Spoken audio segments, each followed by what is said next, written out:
அண்மை செய்தி, ஆதவ் அர்ஜுனாவின் நட்பு விஜய். சின்ன மீனை போட்டு பெரிய மீனை பிடிக்கணும். இங்க ஒருத்தர் ஐஸ்கிரீம் ஜூஸ் கடை வச்சு மாசம் பல லட்சம் ரூபாய் சம்பாதிக்கிறாரு. எப்படின்னு தெரிஞ்சுக்க ஃப்ரீடம் ஆப்பை டவுன்லோட் பண்ணுங்க. அரசியலுக்கு நல்லதல்ல என இயக்குனர் அமீர் அதிரடி கருத்து தெரிவித்திருக்கிறார்.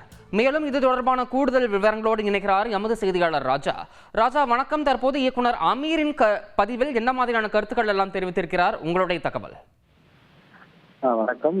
சென்னையில் நேற்று நடைபெற்ற எல்லோருக்குமான தலைவர் அம்பேத்கர் புத்தக வெளியீட்டு விழாவில் விடுதலை சிறுத்தைகள் கட்சியை சேர்ந்த ஆதவ் அர்ஜுனா பேச்சில் தமிழகத்தில் மன்னராட்சி நடைபெறுகிறது, பிறப்பால் அனைவரும் சமம் என்றும் கருத்தில்லை. அம்பேத்கர் உருவாக்கியதை போல் பிறப்பால் இனி ஒருவர் முதலமைச்சராக கூடாது, இனி தமிழகத்தை ஆள வேண்டும் என்றால் ஒரு கருத்தியல் தலைவர் தான் ஆள வேண்டும் என அவர் கருத்தை முன்வைத்திருந்தார். இது அரசியல் ரீதியாக பெரும் பரபரப்பை ஏற்படுத்திய நிலையில் தற்போது இயக்குனர் அமீர் தனது வாட்ஸ்அப் ஸ்டேட்டஸில் ஒரு பதிவை வெளியிட்டிருக்கிறார். பிறப்பால் ஒருவர் பணக்காரர் ஆகலாம், பணக்காரர் வாரிசுகளை ஒருவர் பணக்காரர் ஆகலாம், ஆனால் ஜனநாயகத்தில் மக்கள் ஆதரவு இல்லாமல் ஒருவரால் முதல்வர் ஆக முடியாது.